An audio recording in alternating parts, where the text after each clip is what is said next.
Near mint condition, the home of collected editions. That cover's so awesome. Absolute format is the best way to own this store. Time to empty those wallets and fill those shelves.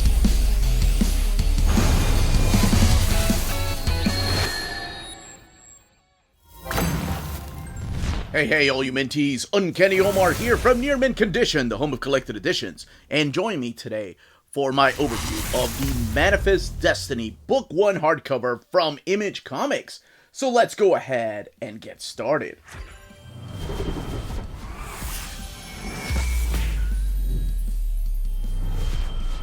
And welcome back, everybody. What we're looking at here is the latest deluxe edition from Image Comics. This is Manifest Destiny Book 1, and it is a hardcover, and the art is on board. Chris Dingus, Matthew Roberts, and Owen Jenny are the top build names for this particular book. And here we have our main cast. There's a couple people missing that I would have loved to have seen added, but that's okay. Here's the spine image, Manifest Destiny, Chris Dingus, and Matthew Roberts, Owen Jenny, and then that same shot, just in a smaller scale, and the volume 1.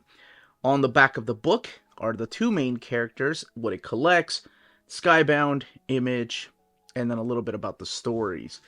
So this is a deluxe edition from Image Comics, so let's do a little quick side-by-side comparison. This is the Marvel Omnibus of New Mutants Volume 3. As you can see, it is just as tall and just as long. And the spines, of course, these right here have flat spines, whereas Marvel and DC Omnis, with the exception of those COVID variants. Oh my goodness, do you all remember that in 2020?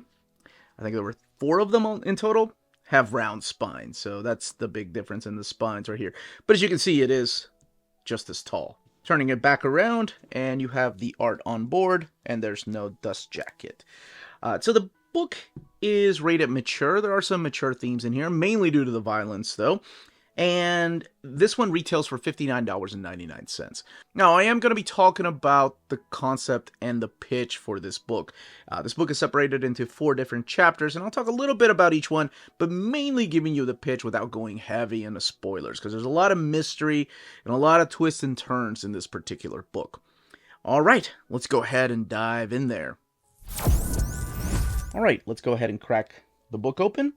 We have some flesh tone end sheets there, but then again, it is the color of the font on the spine. And Manifest Destiny. And here are the credits, written by Chris Dingus, and Matthew Roberts is the artist. The inkers are Stefano Guadiano and Tony Akins. And then colorist Owen Jenny, and lettering by Pat Brazeau. And here's an introduction by Chris Dingus. Now, I had never read a comic by Chris Dingus before I picked up the first trade paperback many years ago. As a matter of fact, Chris, in this introduction, talks about how this all started 10 years ago. We're on the 10th anniversary of this book. But I remember when I picked it up, I was really captivated by the artwork. I thought the art was so good, and I thought the story was so good that even at that time, we were getting deluxe editions of hardcover collections of Image Comics. So I thought, I'll just wait a couple of years and wait until the deluxe edition comes out. Well, I had to wait a little longer than a couple of years. So this title itself, interesting enough, Chris talks about it. Even though the story takes place within the span of a few months, at least for the first volume, it took about 10 years to write the complete series. So collected in here are issues 1 through 24 of the Manifest Destiny, and it retails for $59.99, and it has 544 pages. Now, what exactly is Manifest Destiny? I mean, if you've been to, most schools here in America, you probably have heard of this term, and it is a historical fiction, is what you're going to be looking at. We're looking at the year kicking off 1804 with 2 explorers, Captain Lewis and Captain Clark, and together with their band of roughnecks and some soldiers, they're exploring America. Per Thomas Jefferson, President Jefferson hired both of them to go out and explore and pretty much make it safer for America to travel out west. And this is after the big purchase. And of course, I am talking about, history books, what they've taught us. So this takes a lot of liberty saying that Lewis himself had two different journals. One going back to the government, like this is what we've seen, and then a secret journal. And in the secret journal is where the real things that they've seen are put down on. And I don't know, I haven't read the ending of this because I've only read the first trade. I don't know if somebody will find it, like, I don't, Nicolas Cage maybe will find that journal entry one day, or the journal itself. But makes for a really interesting story. I really dig it. So that's the pitch, right? You have Lewis and Clark exploring America with some people that are either prisoners trying to make their sentence shorter, so they've joined this expedition, or actual some soldiers. Now, they're going to be hitting some supernatural things through here. And this is, I mean, the first issue itself gets you hooked. So as they're exploring, you get a little bit of a flashback between some of these prisoners that have now joined this expedition. And what they encounter is something that none of them have ever seen. They encounter this big creature that runs over one of them and destroys his legs, ends up killing it. When they gun it down, because they think it's got to be like a Native American, it's got to be somebody, it is a buffalo with the torso of a man, and then the rest of his body is that of an animal. Like not that men aren't animals, but a quadruped. It's sort of like a minotaur, and it's really interesting to read the entries here by Lewis. He's talking about, well, what do I call this? I guess, not to freak the men out, but I could call it a minotaur so we can calm some nerves and give it a name, because if you give it a name, they'll be less spooked by it. Now, as you're reading here, Lewis and Clark aren't acting that surprised about finding this animal out there.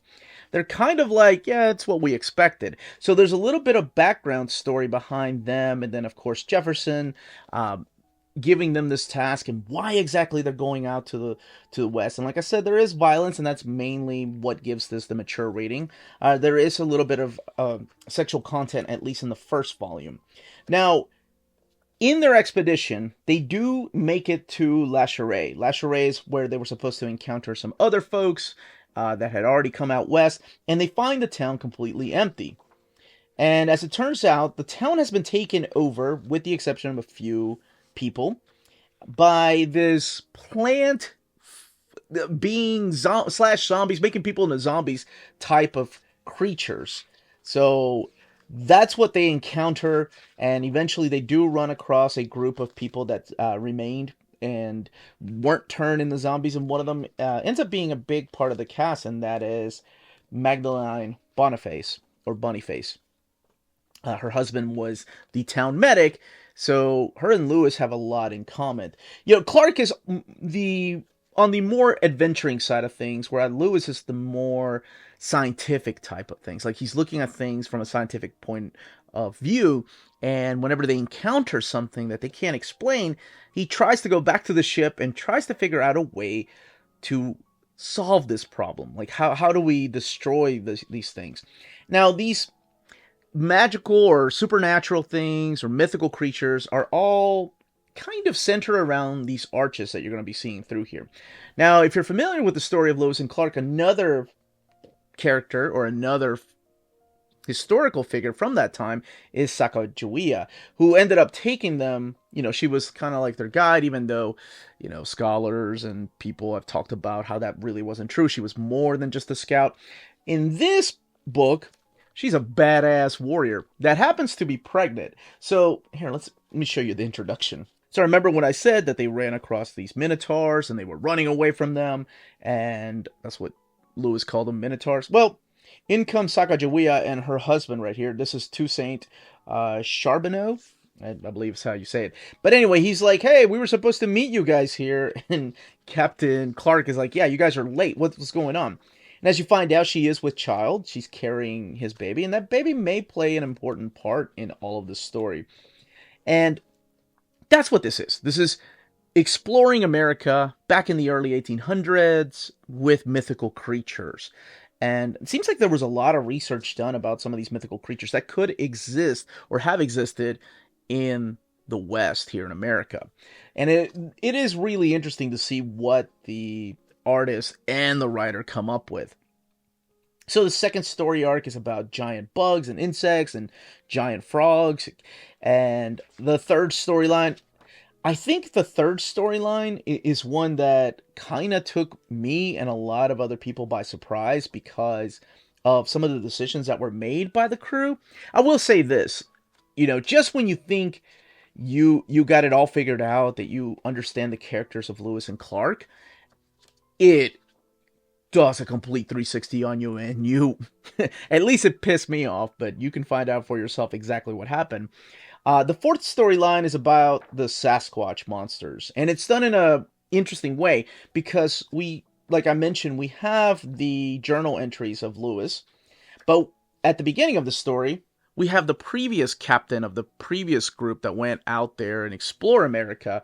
We have his journal entries and what ended up happening to his crew and what could have happened to him. And that's what the fourth story is about. And of course, that continues. It ends on another cliffhanger of where else do you go from here. But I love the dynamic of the characters. I love how unexpected routes they go, like in ways of solving problems, in ways of solving like these mythical creatures. How are they going to deal with them? And could any of this had really happened, right? Could any of this have happened? As I sit there and I laid in bed, because I've read this all in one sitting, it is a wonderful, it pulls me in, and I loved it, and it probably will make it in my top 10 reads of the year. I was sitting there thinking, okay, since we don't have any records of this, maybe, I don't know, it gets so ridiculous that I start thinking to myself, well, maybe I could see that happening. But that's all I will say about it. This is what the artwork looks like. Very reminiscent of, honestly, Tony Moore from The Walking Dead, and this is published by Skybound. It has a little bit of like, I want to say the sketch styles of like Greg Capullo and a little bit of Sean Murphy in there, but definitely has that Tony Moore, Nick Bradshaw type of cartoony feel that I really enjoy, and it fits the story so perfect. Now let's look at the extras in the back. Now, something you may have noticed, much like The Walking Dead and books that are published by Skybound and Image, is that the covers are not in between the chapters. So as you're reading a chapter, there are no covers. The covers are all the way in the back. But before we look at the covers, there's sketches and character designs and things that never came to fruition, and just a little bio on what these characters are like. There is some comic relief in here, like some things that made me chuckle in the way that mainly Lewis and Clark and their bromance works. So here's your cover gallery, all textless. Doesn't tell you what issue you're on, but pretty sure, you can count it out since there's 24 issues of these. And then there's variants as well back here. And I think these are the trade paperback covers, because I remember that was the one that I had. And please let me know if I'm mistaken, because it doesn't tell you what's collected or what the piece of art is. There's a promotional poster. Ryan Otley. That was it. Yeah, definitely Ryan Otley is what I see in here too. And Matthew Roberts, Mark Silvestri, Todd McFarlane, and Owen Janney. Wow, that's awesome. That's an issue 7 variant. And then this is the Walking Dead convention exclusive cover. And some more variants, including Negan there. Then a little bio on the creators. Now, like I said, the book has 544 pages. Let's look at the binding. So it is sewn binding. It is printed in this thick, glossy paper. And it does lay over well. Now, there's not a lot of spread pages through here. Most of the time, you're going to be finding splash pages through here. But it is a delight to see some spread pages. And you can see the way the book lays over here. This is the fifth issue. So it does lay over pretty good. No real gutter loss. You can actually see the binding there. But that's it. That, as they say, is that. If you're interested in purchasing this deluxe edition, don't forget to check out our sponsors. If you're in Europe and you're interested in buying these books, definitely check out Walt's Comic Shop in Berlin, Germany. They have the cheapest pre-order prices, flat shipping rate of €12 for all EU countries, emails answered within 24 hours, waltscomicshop.com, and you can use the code nearmintcondition at checkout and get free shipping for all EU countries with your first order over €40. That's Walt's Comic Shop, your reliable source for omnis and premium collected editions in Europe. Ding! CheapGraphicNovels.com, your online home for graphic novels and collected editions up to 50% off cover price. They have excellent shipping and prompt and helpful service. Check out their bargain deals for up to 90% off cover price. And don't forget that CGN also takes pre-orders. That way you don't miss out on the hottest releases. And they are currently running a special promotion for you Minties. If you're a first-time customer, after receiving your order confirmation email, reply back to that email and let them know Near Mint Condition sent you their way. They will then apply a free shipping promotional credit to your next order in the US. Cheap Graphic Novels, your source for the hottest books with the kind of deep discount, quality shipping, and customer service that will keep you coming back for more. And that was the content, the page count, and build of this deluxe edition. Let me know in the comments down below if you've never heard of this, and this is your first time ever hearing about it, or if you've been waiting on a deluxe edition, and if you're hoping for a Volume 2 deluxe edition to wrap up the series. If you have any questions, leave them down below. Don't forget to smash that like button, subscribe, and ring that bell for notifications. But that's it, everyone. Stay healthy and safe out there. Much love.